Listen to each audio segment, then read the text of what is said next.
Ignition sequence starts. 6, 5, 4, 3, 2, 1, 0. Liftoff. We have a liftoff.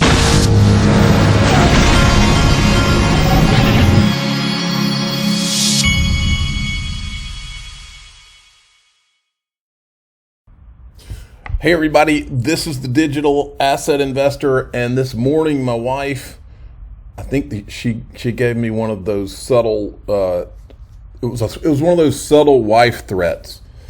I walked into the kitchen after she had left this morning, and the dishwasher was open, and the bottom tray was pulled out. There's no dishes in there except the forks, spoons, and knives. And I think that she's trying to tell me that if those forks, spoons, and knives are not out of that dishwasher and put away by the time she gets home, it's going to be trouble. And many of you who have been listening for a while know that if there's one thing I hate, one thing I want when the XRP moons, and the thing I hate more than anything in this life, it is unloading the dishwasher. And so still, why am I having to unload the dishwasher after 4 years of talking about digital assets? That is my biggest beef with all of this, with the SEC and all of this. Because of you, I'm still having to unload the dishwasher because I will pay at least some kid to just come in and unload my, well, I shouldn't pay a kid. I shouldn't make my kids do it. But you know how these kids, it gets watered down as the generations go along. They don't work like we did, and I didn't work like the generation before me did. Well, golly, I need to just start jumping my kids to do it, but I hate it. And I don't like taking the trash out either. And I did that this morning too. Okay, didn't mean to spend 1 minute and 35 seconds on that, but okay. All right, so here we go. This is Scott Lynn, who's the CEO of Masterwork, who is one of my sponsors. Contemporary art prices have, on average, increased by 2,817% more than oil annually. $1 invested in oil in 1995 is $3.76 in 2022. $1 invested in 1995 in art, $29.17. Pretty cool. That's why I've been buying art on Masterworks. That's why the link will be at the top of the description of this video. Now, the markets are boring. Okay, right now it's pretty flat. Days like today are not the days that I'm buying. I'm waiting until I see a lot more red than that. Now, what I am waiting on is what Mark Phillips is waiting on.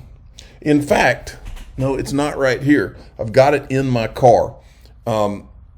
Mark Phillips gave me, when I was at the a meetup in Washington, D.C. for Link to, I met Mark Phillips, and he reached in his pocket and he handed me a little coin with the Ripple logo on it. He said, "This is your lucky coin." And I've kept it on me. It's in my car. And now he's waiting for what I'm waiting for. Ripple, Polysign, and Circle to be declared systemically important. And I think that means what you know, you know. And I agree with Mark. Mark's old school. Remember, you're not allowed to say this, but Mark had the guts to say it and put it on paper. He's the guy that said XRP was built for $10,000 per coin. There's an article. Go to Google. Look it up. XRP, $10,000. Just in, Coinbase has been sued in the state of Georgia.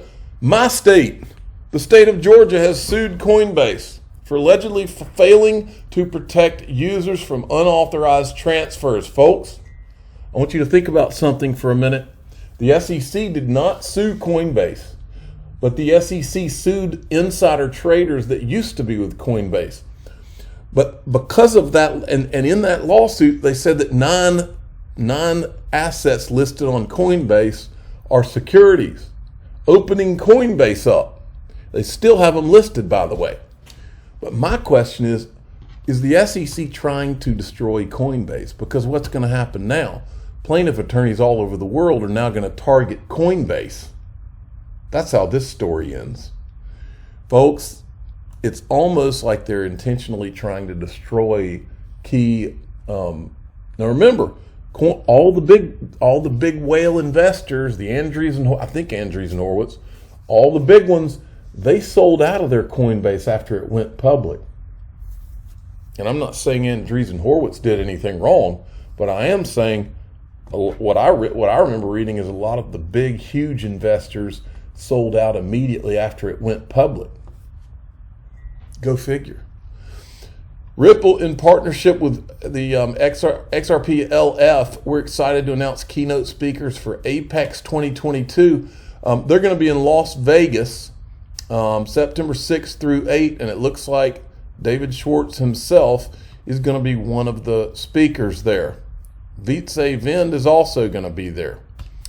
I'd love to go to Vegas. I don't know that I'm going to that, though. Now check this out, because we keep talking about how everybody seems to not be able to talk about XRP or Ripple. They'll defend it when asked about when Ripple or XRP is brought up to these politicians or to different people. They'll bring it. They'll defend it. This is from 2017 when they were allowed to talk about it. That's Congressman Patrick McHenry, who I think is one of the good guys. An amalgamation of technology companies like Ripple and others who are trying to integrate it all, but they're existing outside the regulatory regime and needing to partner with banks. What's the solution here? Because the problem is real. So, people talk about the solution set around distributed ledger, around Ripple. Ripple's a fantastic example of this sort of breakthrough technology, but then they have to reverse engineer how to comply with the existing regime. So this is why we have to have a different orientation with regulation. Now, it's not to say regulation is good or bad, right? We're not going to get in this debate about whether or not regulation is good or bad. It's good if you like the end result. It's bad if you don't like the end result. Simple as that, right? So it's Potter Stewart's defining, if you will, regulation. You'll know how you like it once you see. All right, and then there's this. This is from Wheezy, who's been on fire lately. This is Brad Garlinghouse speaking. This is an interesting find. I do spend, 20 to 25% of my time talking to regulators globally. And I spend that time explaining to them that this isn't about Silk Road, and every transaction that goes through Ripple's technology is KYC, know your customer. It's checked for AML. It's checked for that alphabet soup that we have talked about. I don't think, MoneyGram would be another interesting anecdote. When we signed that deal, before going live, before announcing the deal, we spent time with them briefing their regulators of consequence about how this worked. And once they understood that we're using it at an institutional level, there are no anonymous transactions. Like, once they understand the basics, they're like, oh, so this is just a better way to manage your treasury operations. They're like, okay, great. I mean, we were on the phone with lots of regulators that regulate MoneyGram today, because before they wanted to announce that deal, they wanted to make sure they understood what was going on and that there's nothing to hide here. I was incredibly pleased to see the reaction we got from regulators across the board with MoneyGram, because they're like, okay, great. And we charged forward and it's worked out really well. Now, remember, John Deaton has pointed this out 1,000 times. So Brad Garlinghouse met with the regulators of MoneyGram before doing the deal, which means that they had to meet with the SEC specifically and get the approval for MoneyGram to do this. The same SEC that turns around and later sues Ripple. I sure want to put that in the All the World's a Stage file, folks, because that doesn't make any sense. None of this makes any sense. This makes sense, though.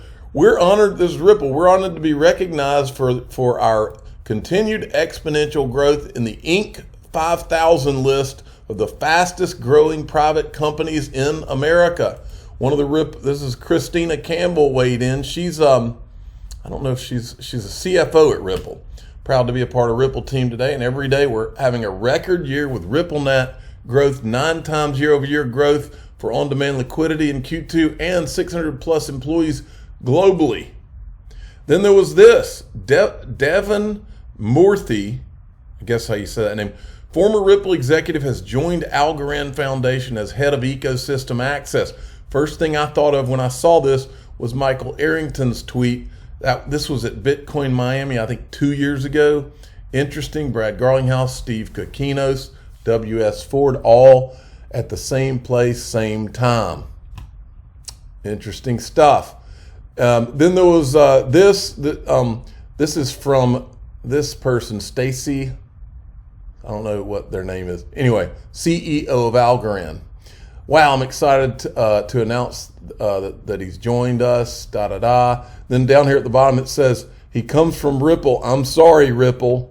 But I think these guys are buddies. Now today, SEC files suit against Dragon Chain over $16.5 million ICO, similar to Ethereum's ICO. So the lesson of today is that Dragon Chain is bad, Ethereum is good. And I've even got a video that shows you. Keeps you up at night when you think. This is Hester Pierce.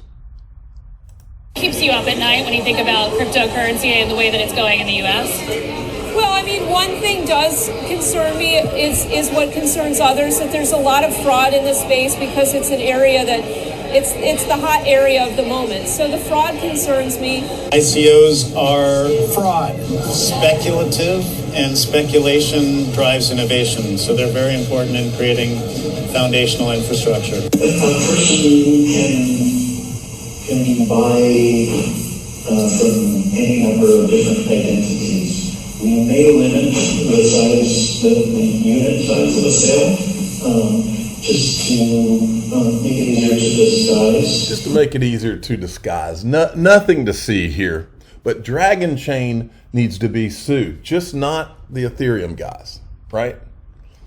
Something's going on, folks. Meanwhile, speaking of, I don't know. I don't know anything about, I'm not going to say anything about this guy, but I'll just let you look at the picture. And this is not my words up here. This is what they wrote in the article. Story of former child actor turned cryptocurrency founder behind very dodgy Tether coin, Daily Mail Online. Now, here's what I will say. That story right there, I don't even know if they mention it, but I will tell you this. There are several, and I can name one right off the top of my head. Apollo Global, the guy that stepped down, and then Jay Clayton comes in and takes his place. That guy stepped down because of a guy that I don't talk about on this channel that used to own an island and had all kinds of issues, and then, quote, committed suicide. Well, that same guy, this story right here, I've seen things before where this story leads to that guy too. The guy we don't mention on this channel. I'm the digital asset investor. I'm not an investment. There's a lot of roads that lead to that guy that I won't talk about on this channel. I'm the digital asset investor. I'm not an investment advisor. This is for entertainment purposes only. Please subscribe, hit the like button, tell your friends and family that guy that we don't mention on this channel was also one of the big funders of the MIT Media Lab where Gary Gensler came from. Thanks for listening.